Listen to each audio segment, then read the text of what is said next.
Miyerkules ng umaga.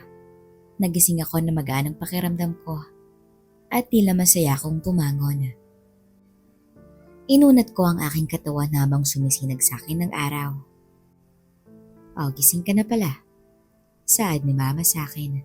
Nagigising niya sana ako. "Kumain ka na muna bago maligo." Saad nito sa akin. "Sige po Ma, salamat po." At umalis na ito. Ang sarap ng tulog ko kagabi. Tinignan ko ang aking cellphone at walang missed call o text galing kay Cello.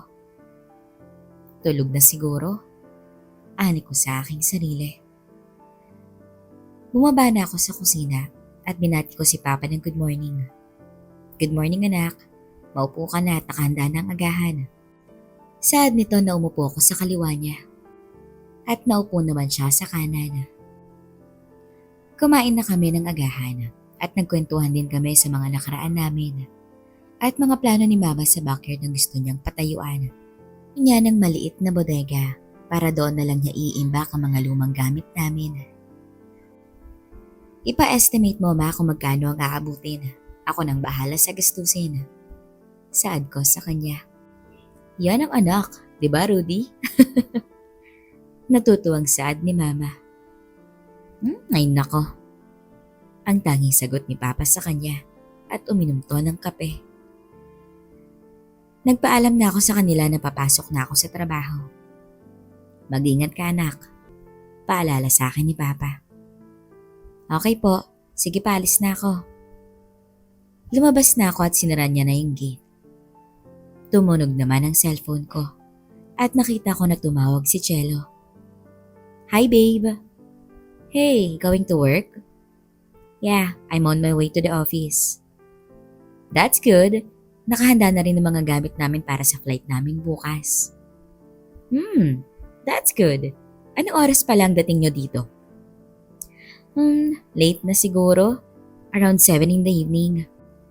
"Okay, pwede pa pala akong pumasok bukas sa work." "Huwag ka nang pumasok bukas." "Bakit naman?" Just prepare yourself for me tomorrow." Malanding saad nito sa akin. Ikaw talaga, babe. Natatawa kong saad sa kanya. Ew! Narinig na lang namin si Francine. "Just do what I tell you, and I'll make sure you will have the best night in your life." Landi nito sa akin. "Babe, every night is the best night when I'm with you." Sagot ko naman sa kanya na tumawa ito. "You got that right, mister." Sagot nito sa akin. "Mom, I'm sleepy." Narinig kong saad ni Francine. Storbo. Inis na saad nito. Kaya natawa na lang ako sa reaction niya. "I have to go. The baby needs her mommy." Saad ni Cello. "Alright, I'll see you tomorrow." "I miss you." "I miss you too." Sagot ko sa kanya at binaba na nito ang telepono. Tinawagan ko si Jepoy dahil magtatapos na rin kasi ang first quarter at kailangan ko ang report ng branch niya para ma-review na rin to ng board. Nagre-ring na yung phone niya. Nakailang ring pa at sinagot niya na ito. "Hello Ken. Pare, good morning." "Good morning din. Napatawag ka." "Papasok ka na ba sa trabaho?" Tanong nito. Ihahatid ko na muna si Ednalyn sa school tapos papasok na ako." Mabuti. Kakausapin kita mamaya tungkol sa quarterly report mo." Okay. Nakahanda na yon. Isasubmit ko sa'yo mamaya sa office." Sige, magkita tayo mamaya." Sige pare. At binaba ko na yung phone. Nagising si Karen na pinagitnaan siya ng magkapatid at pareho silang walang nakabalot. Kaya bumangon si Karen na hindi nagising ang dalawa at kinuha nito ang gamit sa sahig at lumabas to ng kwarto. Bumaba to sa hagdanan na nakita niyang natutulog naman sa sofa at sa sahig ng sala ang mga tauhan ni Diego. Dumiretso siya sa kusina at uminom siya ng tubig. Pabalik na sana siya ng hagdanan nang makita niya ang hagdanan pababa sa basement. Sa curious nito, bumaba siya sa hagdanan at nakita nito ang pintuan sa dulo ng hallway. Dahan-dahan tong lumapit. Napatingin-tingin to sa direksyon ng hagdanan. At nakita niya na nakabukas ng konti ang pintuan. Kaya tinulak niya to ng dahan-dahan. At nakita nito ang ibang tauhan ni Diego na nakahiga sa sahig. At may nakita siyang babaeng nakadapa sa ibabaw ng kama. Dahan-dahan siyang lumapit. At nag-iingat to na hindi magising ang mga taong natutulog sa paligid ng babae. At nung malapit na siya, tinignan niya ang mukha nito at nagulat siya. Kilala kita. Saad niya dun sa babae. Nabinuka nito ng dahan-dahan ang kanyang mga mata. At pati siya, nagulat sa kanyang nakita. Parang nakakita ng multo si Lisa nang makita niyang nakatayo lang at nakatingin sa kanya si Karen. Pilit niyang bumangon. Pero sa sobrang sakit ng kanyang katawan, dahil sa natanggap niya sa mga tauhan, hindi ito makabangon. Karen. Tawag niya kay Karen na tinignan lang siya nito. Karen, maawa ka. Naluluhang saad niya rito. Nahinawakan siya nito sa noo at inalis nito ang buhok na nakatabon sa mukha niya. Lumuhod si Karen sa gilid ng kama at nilapit nito ang mukha kay Lisa. Sino ka? Bakit mo ko kilala?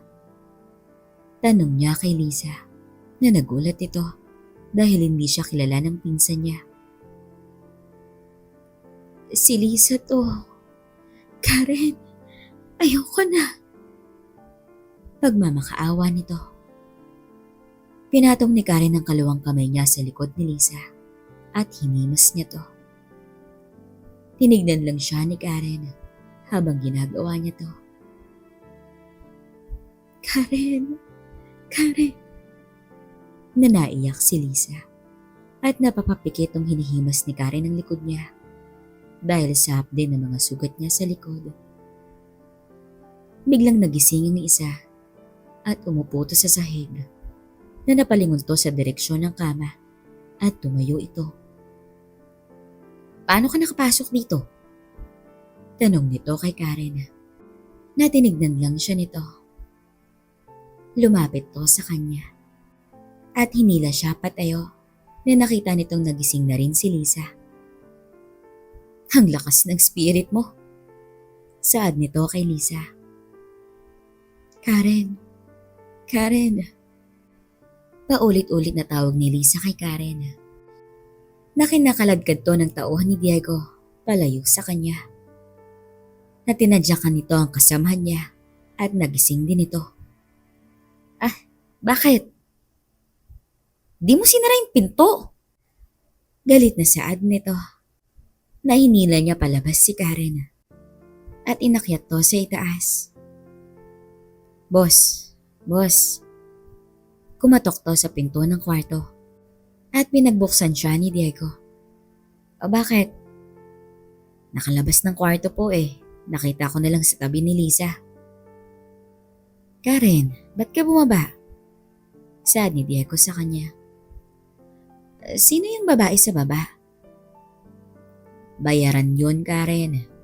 Sagot ni Diego. Inarkila ko para sa kanila.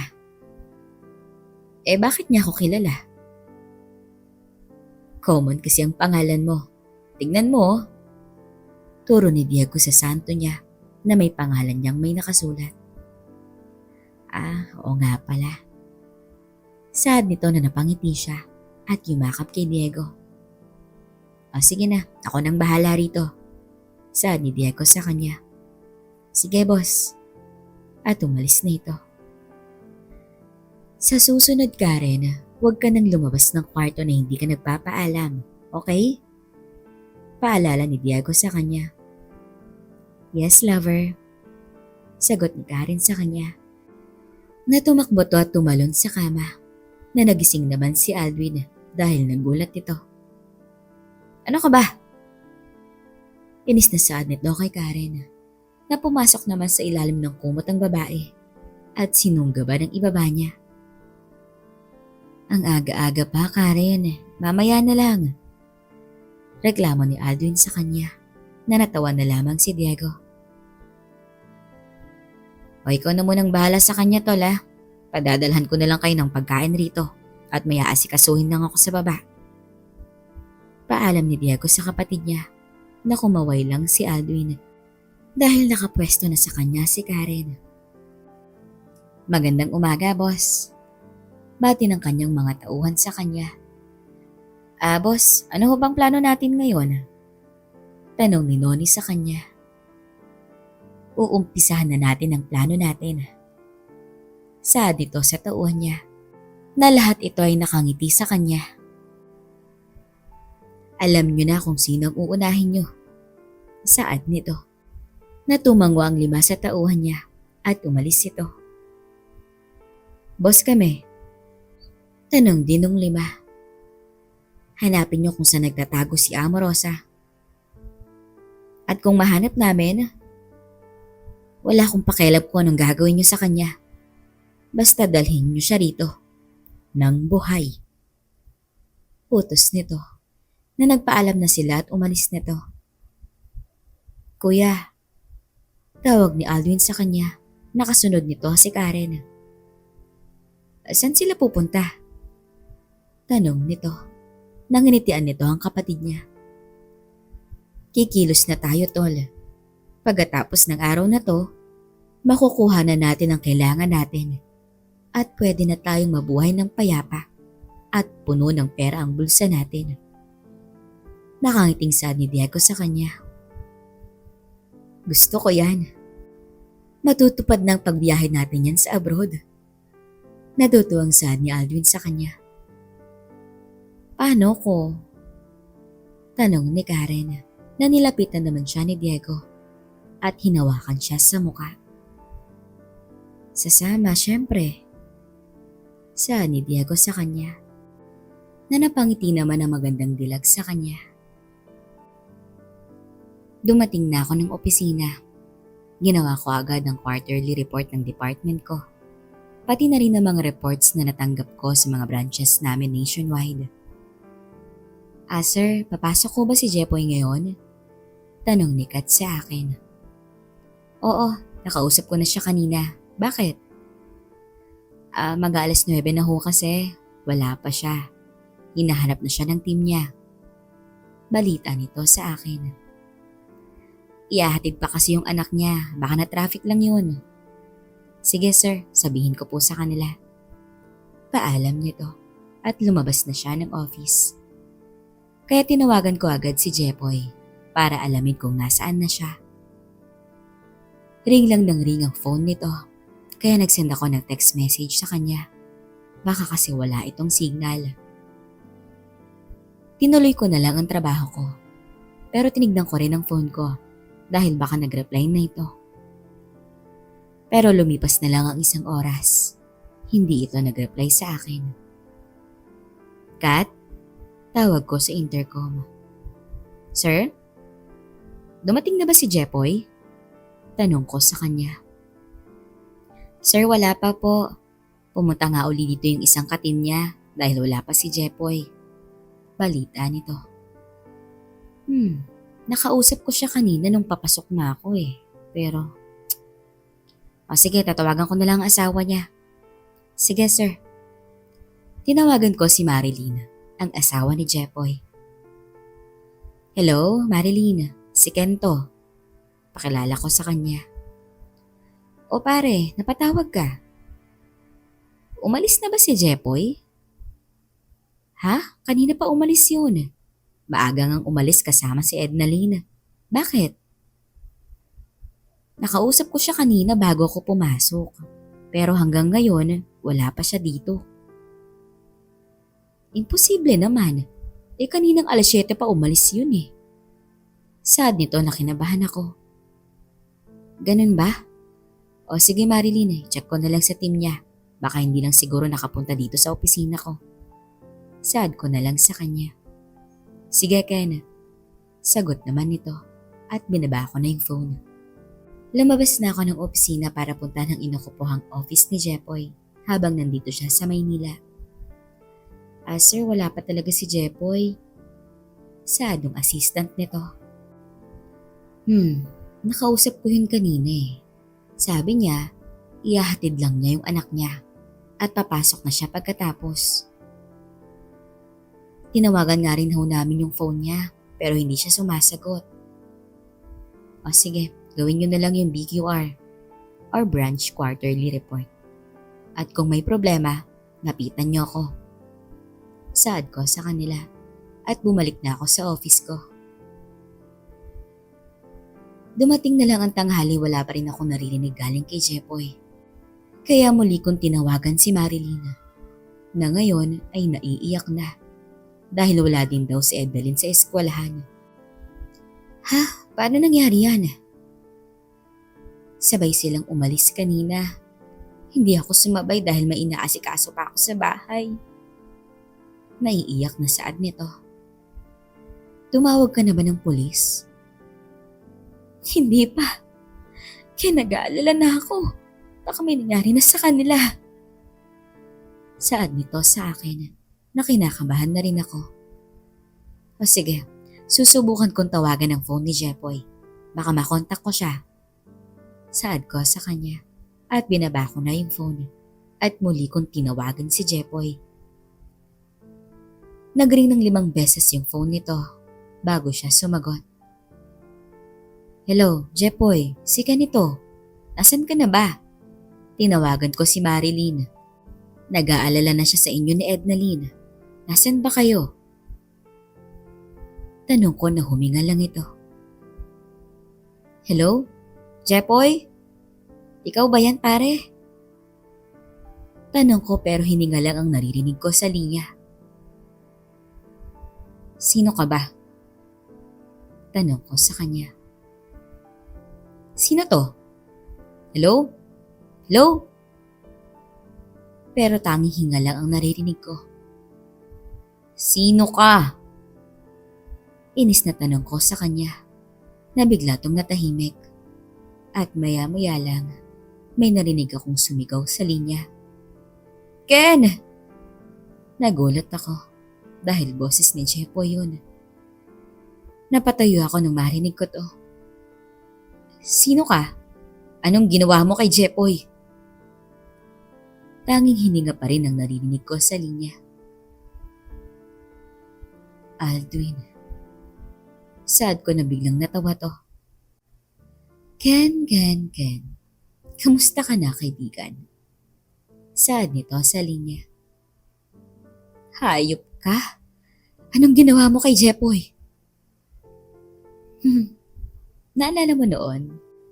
18 taon nang nakararaan? Punyeta ka?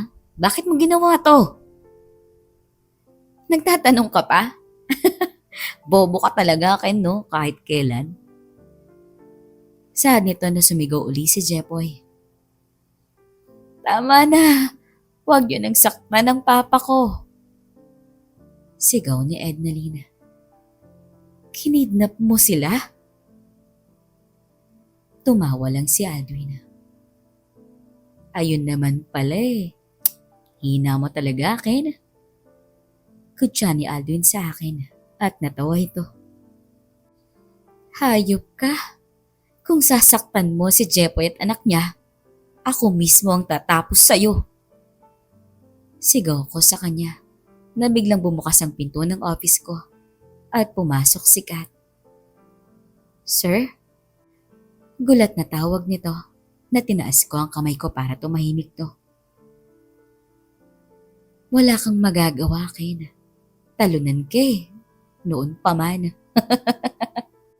Sad nito sa akin na natatawa pa. At muli kong narinig na sumigaw si Jepoy. Tama na! Tama na! Sigaw ni Ednalyn na naririnig ko umuungol sa sakit si Jepoy habang umiiyak naman si Ednalyn. Narinig mo yon? Noni, isa pa nga. Utos ni Aldwin sa kanya na muling sumigaw si Jepoy. Wag, wag, tama na. Naiiyak na sad ni Ednalina. Wag, wag. Uy Ken, alam mo bang maganda ang anak ni Jepoy? Bulong ni Aldwin sa akin. Walang hiya ka? Kung gagalawin mo kahit dulo ng buhok niya, tatapusin kita. Pweh, matagal mo nang sinasabi yan.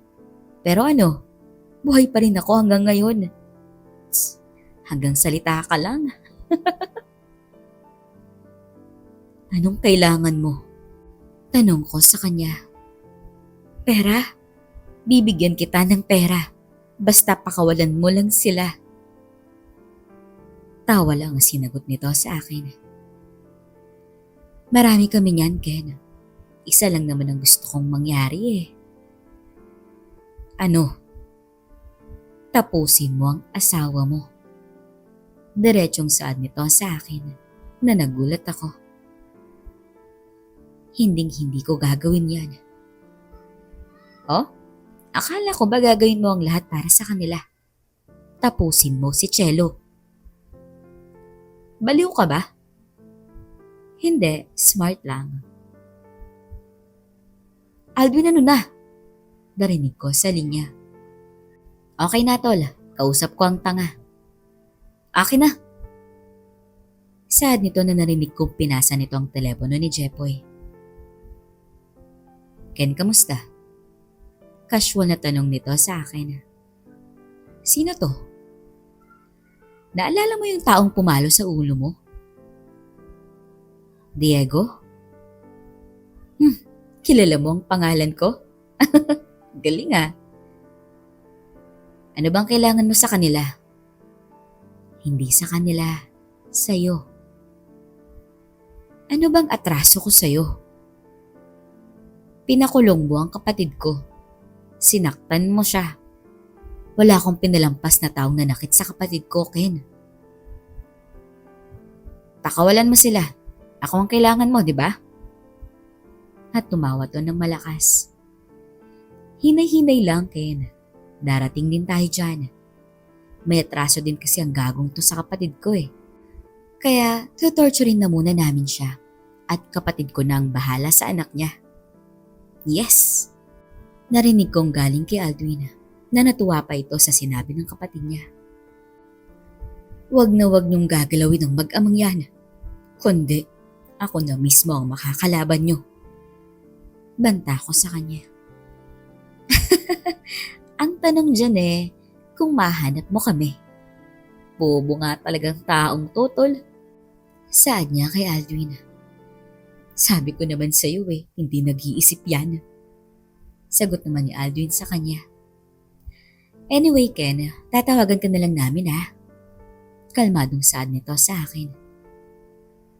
Hayop kayo. Wag na wag niyong gagalawin ang mag-amang yan. Kundi tatadtaran ko ng balang mga katawan niyo. Sigaw ko na bigla na lang nawala ito sa linya. Hello? Hello? Hello? Pagsisigaw ko sa telepono. Takte. Sir, tawag sa akin ni Kat dahil nasa labas na ang mga empleyado ko. Kat, tumawag ka ng pulis. Report mo na kinidnap si Jepoy. At kayo, bumalik kayo sa trabaho nyo. Saad ko sa kanila na nagmamadali itong bumalik sa cubicle nila at sinara ko na ang pinto ng office ko. Tinawagan ko na si Papa para ipaalam sa kanya ang nangyari kay Jepoy. Hayop na taong yun. Galit na saad ni Papa sa linya. Hindi ko alam kung saan nila tinago si Jepoy at Ednalina. Pero alam kong pinapahirapan na nila ngayon ang dalawa. Balita ko kay Papa na natahimik ito. At maya-maya, sana buhay pa ang ninong mo para matanong natin siya kung saan nakatago ang mga taong yun. Huwag niyo na pong banggitin si Ninong pa. Na mayapa na yun. Huwag na natin siyang isali rito. So anong plano mo? Tanong sa akin ni Papa. Darating bukas si Chelo. Yun ang kinakatakutan ko. Paano yan? Tawagan mo na lang sila na wag lumipad dito. Suwestyon niya. Hindi pa. Ayokong ipaalam sa kanya to. Ano ka ba, Kenneth? Delikado na ang sitwasyon. Tapos itatago mo pa to sa asawa mo? Sigaw ni Papa sa akin. Kung pwede kong ayusin, aayusin ko. Sagot ko sa kanya. Anak, please. Ayoko nang maulit yun. Paalala ni Papa sa akin. Ako ang kailangan nila pa, kaya ako ang naharap sa kanila. Ken, makinig ka sa akin anak. Wag na wag kang umalis sa opisina. Hintayin mo ako dyan. Wag pa, dyan na kayo sa bahay. May ihihiling lang ako sa inyo. Anak, wag! Please pa. Sunduin mo si Chelo at ang mga bata sa airport bukas ng gabi. At gawin niyo po ang lahat na malayo sila sa panganib. Bilin ko sa kanya. Ken, ama mo ko. Makinig ka sa akin. Hindi ito ang solusyon. Umuwi ka rito at maghanap tayo ng paraan. Pagplanuhin natin to. Huwag ka magmamadaling sumugod. Ken! Ken! Sigaw ni Papa sa akin. Pasensya na pa. Mahal ko po kayo. Ano man ang mangyari, alagaan niyo po ang mag-ina ko. Saad ko sa kanya at binaba ko na yung cellphone ko. Kinuha ko ang susi ni Pinky at lumabas na ng opisina. Sir, saan po kayo pupunta? Kat, ikaw na munang bahala rito. May lalakarin lang ako. Sir, mag-ingat po kayo. Naluluhang saad nito sa akin. Nanginitian ko siya at umalis na ako. Kahit madilim na nung sinundo ako ni Dino, alam ko kung saan ang village na pinagdalhan niya sa akin. Hindi ako pinapasok ng guard dahil wala akong ID ng subdivision at wala akong authorization galing sa homeowner na bibisitahin ko. Guard, importante lang talaga. Pagmamakaawa ko sa kanya, napapasukin niya ako. Sir, pasensya na po talaga. Policy namin na hindi papasukin ng mga taong walang ID ng village at walang authorization ng homeowner. Hindi po kasi alam ng may-ari ng bahay na dadalaw ako ngayon. Kahit samahan niyo ho ako. Saad ko sa kanya. Na nakita ko na may 3 kotse na nakapila sa likod ko at kanina pa to bumubusina. Kahit ilang beses nila akong inayawan, hindi talaga ako umalis hanggang sa nainis na yung isang guard at inutusan ng isang kasamahan niya na samahan ako sa loob. Salamat.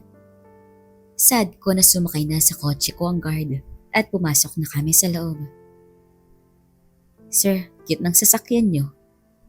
Nakangiting saad nito na tinignan ko lang siya. Saan po ba nakatira yung bibisitahin niyo?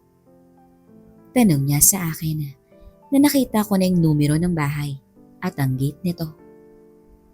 Yan, turo ko sa kanya. Nag-doorbell ako sa labas ng gate na binabantayan ako ng gwardya. Sir, parang walang tao. Saad nito dahil 20 minutos na kaming nakatayo sa labas at wala pa rin bumubukas sa gate. Sumilip ako sa ilalim. Nakita ko ang kotseng dinala ni Dino nung sinundo niya ako kahapon sa bahay. Andito yung kotse. Hindi naman sila aalis at iiwan yung kotse nila. Saad ko sa guard. Baka may iba pa silang sasakyan. Saad niya sa akin. Alam ko isa lang ang kotse nila. Saad ko sa kanya. Napanay pindot ko sa doorbell at hindi ko talaga to tinigilan. Narinig kong tumunog yung radyo ng guard. Teka lang, saad nito sa akin at sinagot niya ito. Sir, andito pa kami sa harap ng bahay. Report niya sa head niya. Hindi pa ba niya nakakausap yung homeowner? Dinig ko sa radyo. Hindi pa, sir. Bumalik kayo dito pagkalipas ng 10 minuto kung hindi pa rin sumagot ang homeowner. Utos nito. 10-4, sir. Sagot nito at binalik nito sa belt niya ang radyo niya. Narinig niyo po yun? 10 minuto na lang itatagal natin dito at babalik na tayo sa gate. Saad ng guard sa akin. Ay, visit naman. Galit na saad ko na hindi ko magawang masilip ang ibabaw ng gate dahil mataas ang gate ng bahay nito. Dino! Sonny! Tawag ko sa kanila na nagbabaka sakali ako na buksan nila ang gate. Si Kenito, kailangan ko ang tulong nyo. Sigaw ko sa bahay. Napansin ko na tumingin sa relo niya ang gwardya, kaya parang nawawalan na ako ng pag-asa. Sir, pasensya na po. Kailangan na po nating bumalik sa gate. Saad niya sa akin na lumapit ito. Teka lang, 5 minutes. Saad ko sa kanya na pinipindot ko ang doorbell. Narinig kong tumutunog ito sa loob ng bahay. Sir, utos ho ng head guard namin, babalik na tayo pagkatapos ng 10 minuto. Saad nito sa akin na hinawakan niya ako sa braso. Boss, teka lang. Saad ko sa kanya na hinila ko ang braso ko para makawala sa kamay niya. Sir, pasensya na po talaga. Saad nito na pilit akong hinawakan nito, kaya nagpupumiglas ako. Nang biglang narinig namin ang gate at bumukas ito. Ken! Tawag sa akin ni Sonny na nagmamadali akong tumakbo palapit sa kanya. Sonny, papasukin mo ko. Gusto kong makausap yung amo mo. Saad ko sa kanya na lumapit sa amin ng guard. Guard, kilala namin siya. Sorry, nasa banyo kasi ako eh. Paumanhin ni Sonny sa kanya. Sige sir, pasensya na po. Saad ng guard. At nagsimula na tong maglakad pabalik sa gate. Nakahinga ako noon ng maluwag. Ken, ipasok mo yung kotse mo sa loob. Saad ni Sonny sa akin na binuksan nito ang gate at pinasok ko na si Pinky sa loob. Halika, pasok ka. Yaya ni Sonny sa akin at pumasok na kami sa loob ng bahay. Nakita ko si Dino na hawak nito ang baril niya. Napadalaw ka. Kailangan kong makausap si Rosana. Saad ko sa kanya na pinigilan nila akong pumasok sa kwarto niya. Bakit? Tanong ni Dino sa akin. Tinukot ni Alwin ang kaibigan ko. Nagkatinginan silang dalawa. Hindi na namin problema yan, Ken. Saad ni Dino sa akin na hawak pa rin ito ang baril niya. Problema niyo yun dahil tauhan ni Rosana ang dumukot sa kanya. Hindi namin kasamahan si Alwin. Saad ni Sonny sa akin. Pero kasabwat niyo siya. Diretsong saad ko sa kanila na tinulak ko silang umalis sa harapan ko nang bigla akong tinutukan ng baril ni Sonny. Wala kaming maitutulong sa iyo, Ken. Problema mo na yan. Saad ni Dino sa akin na tinaas na rin niya ang baril niya at tinutok sa akin. Problema ko? Hindi. Problema din to ni Rosana. Sigaw ko sa kanila na nagkatinginan sila. Bakit ko po problemahin ang pagtukot ni Diego sa kaibigan mo, Ken? Biglang tanong ni Rosana sa akin na nakita naming nakatayo to sa labas ng kwarto niya. Boss, tawag ni Dino sa kanya at lumapit ito. Boss, masama po sa inyo ang maglakad. Bumalik na kayo sa kwarto niyo. Kami nang bahala rito. Pag-aalala ni Dino sa kanya. Hindi, okay lang ako, Dino. Saad nito sa kanya na lumapit ito sa amin at hinawakan niya ang kamay ni Sonny at binaba niya ito. Uulitin ko, Ken. Bakit ko po problemahin ang pagdukot nila sa kaibigan mo? Natahimik ako. Alam kong alam niyo kung saan sila nagtatago ngayon. Sabihin niyo lang sa akin kung nasaan sila at ako nang bahalang pupunta doon. Umiling si Rosana at umupo siya sa recliner. Itatapon mo lang ang buhay mo para sa kaibigan mo? Hindi ka naman santo para gawin yon, Ken. Hindi lang kaibigan ang turingan namin ni Jepoy. Para na rin kaming magkapatid. Saad ko sa kanya. Na tumaas ang kaliwang kilay niya. Magkapatid? Hindi lang naman yun. Kasamang dinukot ni na Aldwin ang anak niya. Saad ko sa kanya na tumayo ito. Hindi na namin problema yan, Ken. Pasensya ka na.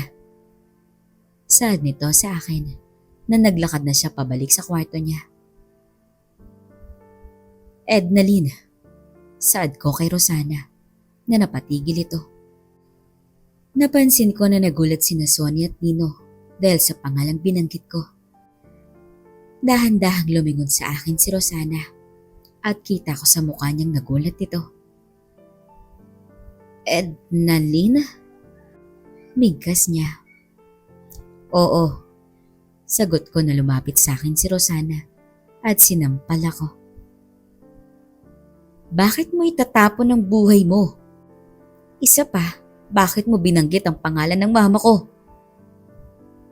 Galit na saad nito sa akin na tinaas na ng dalawa ang baril nila at tinutok ito sa akin.